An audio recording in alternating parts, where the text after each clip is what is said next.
Well, okay, sweetheart, we have done just about everything. Not everything that can be done with a horse, but we certainly have had, a good start, and we explained lots of different things. So the last little bit we're going to do is we're just going to bring the horse up into a real slow little trot.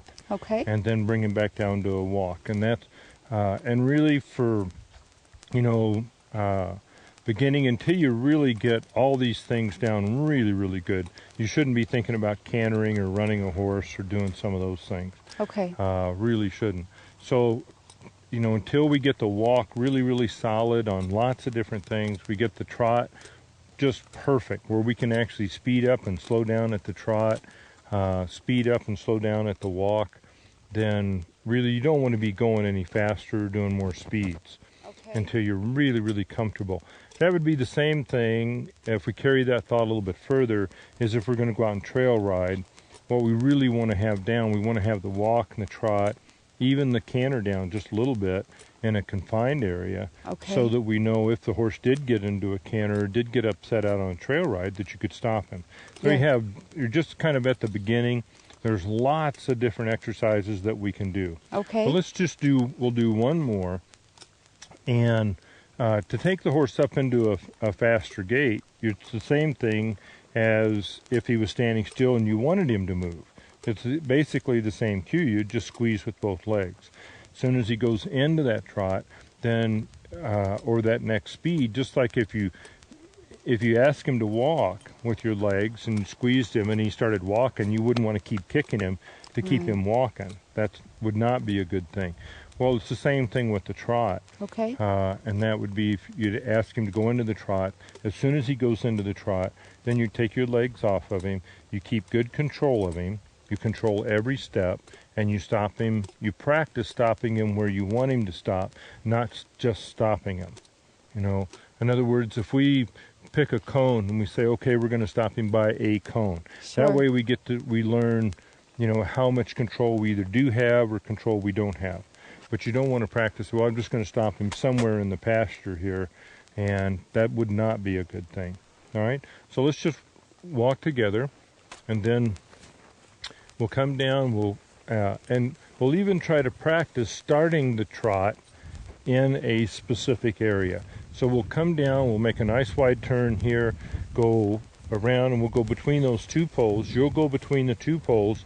When you get in the middle of the two poles, then I would like you to squeeze him, take him up to a trot, and then stop him when he gets to the box over there, okay?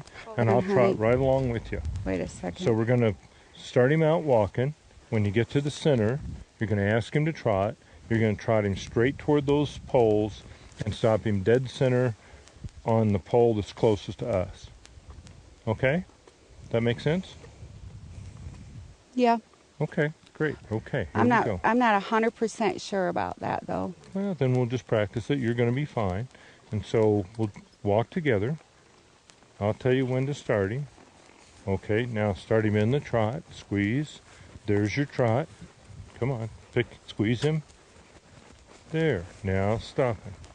Right there. That was perfect. Oh, okay. So that was perfect. So it's just it's a nice, easy trot. He doesn't take off and go full speed with you. Right. It's just a nice little trot. Okay. Okay, does that make sense? It does. But I think, like you said, getting all these exercises down at a walk, and maybe a little faster walk, and then at a jog.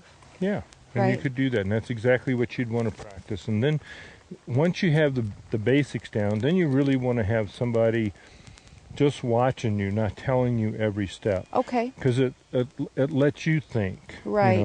It lets you think, okay. In other words, if I say turn to the right, then you got to focus on which way is right. Yeah. And which way is left. And if I say move his tail to the left, then you have to think about all those things. But really, once you have the principles down and you know what you're doing, then it's good for you just to go out and practice. Say, okay, I'm going to do this. And always practice with somebody, until you're 100% comfortable and relaxed riding by yourself. Always practice with somebody else. It's okay. It'd be a great thing to do.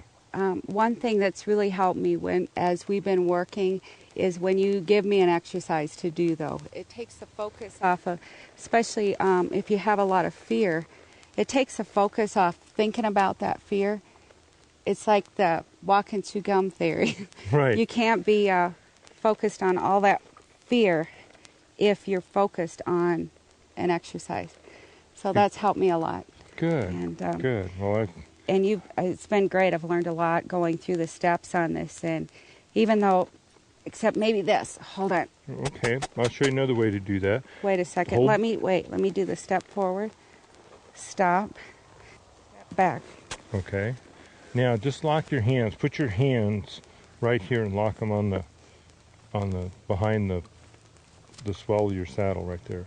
And then when he starts to pull, he won't be able to pull your hands forward. Okay. And so that way, if you just kind of get aggravated with him doing it, then you can just lock your hands behind the saddle, hold it right there, and then when he starts to go down, then he'll feel that being solid, and he'll quit. A post. A post. Just be a post. Being a post. You're terrific. Thank you, sweetheart. You were absolutely super through this whole thing. I appreciate your patience and Brandy's patience and Josh's patience in working with me, and I make slow progress, or I take baby steps, sort of like building blocks, but mine are really small. But that's a good thing because and each little success that you get along the way just makes you want to say, okay, what's next can I do? So thank you. You're welcome. You are the best.